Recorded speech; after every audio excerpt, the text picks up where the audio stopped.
you're worth way more than a number can ever capture. And that's why I like to work on students on the personal statement. This is a student-centered process.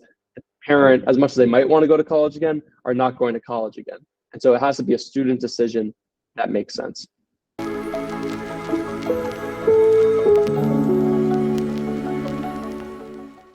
The only mistake I see is students letting their SAT or ACT scores define their human value. You are more than a score. Do not let a test that is not designed for your specific identity define who you are. So have a growth mindset and don't let a test score pull you up too high or bring you down too low, because you're worth way more than a number can ever capture. And that's why I like to work on students on the personal statement, because you can share more than just a quantitative value, but you can show your qualitative value to the world, and be treated like a sense maker that can influence and make change in our world. Biggest mistakes I see in college planning are students seeking out schools based on prestige and what their parents or schools want for them. I believe the college planning process should be as student-centered as possible. And this is why I encourage and work with students to do values exercises and to prioritize what they want, what they have in life right now, and what they want in their future, so that they can be matched to specific schools that align with who they are and will want them for who they are. Not that want you to want them because they have a certain, ranking in the national college and university ranking list. Students should improve and avoid making this mistake by figuring out who they are and increasing their self-awareness. And this looks like demonstrating interest and practicing reflection throughout your high school career.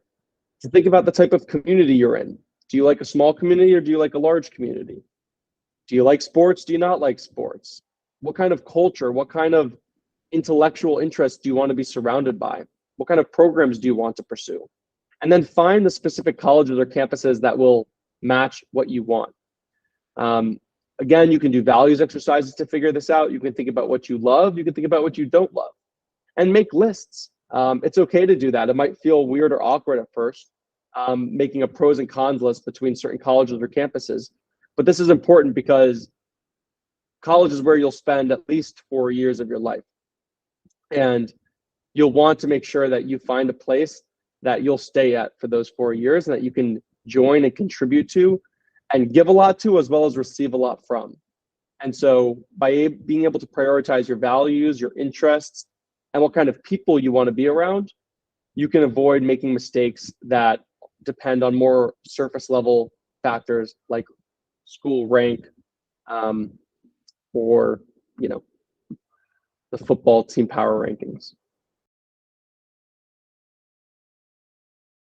I encourage parents to empower their students to decide for themselves as much as possible so that they can end up at the right college the first time. I encourage parents to support students in cultivating self-direction that will lead them to a campus that makes sense for who they are and who they want to be. This doesn't mean parents don't have anything valuable to offer children. In fact, I would encourage parents to think about any mistakes they may have made in their college process. Did they focus too much on wanting to be at a party school, or did they focus too much on wanting to be at a academic powerhouse? And then what effect did that have on them?